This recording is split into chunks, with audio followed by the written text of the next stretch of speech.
இன்று நாங்கள் ஜனாதிபதி அனுரகுமார் திசாநாயக்க அவருடைய கட்சியான தேசிய மக்கள் சக்தியிலே எதிர்வருகின்ற உள்ளூராட்சி சபை தேர்தலில் போட்டியிடுவதற்காக தேர்தலுக்கான கட்டுப்பாட்டத்தை செலுத்திவிட்டு வந்துள்ளோம். குறிப்பாக மன்னார் மாவட்டத்தில் உள்ள மன்னார் நகர சபை, அதே போன்று நாராட்டான் பிரதேச சபை, அதே போன்று மாந்தை மேற்கு பிரதேச சபை, அதே போன்று முசலி பிரதேச சபை போன்ற 4 உள்ளூராட்சி சபைகளிலும் நாங்கள் போட்டியிடுவதற்கான பணத்தினை இப்போது கட்டிவிட்டு வெளியே வந்துள்ளோம்.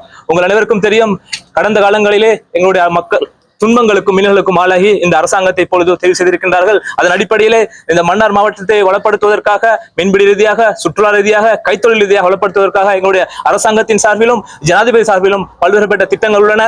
அதனை சரியான முறையில் பரிபாலனம் செய்து முகாமை செய்வதற்கு எங்களுக்கு உள்ளூராட்சி அதிகாரங்கள் கட்டாயம் அவசியமாகும். ஆகவே மக்கள் இதை நன்கு உணர்ந்து இந்த எதிர்வருகின்ற தேர்தலிலே மன்னார் மாவட்டத்திலே தேசிய மக்கள் சக்தியை அமோக வெற்றி பெறச் செய்வார்கள் என்ற விடயத்தோடு என்னுடைய கருத்தை முடித்துக் கொள்கின்றேன்.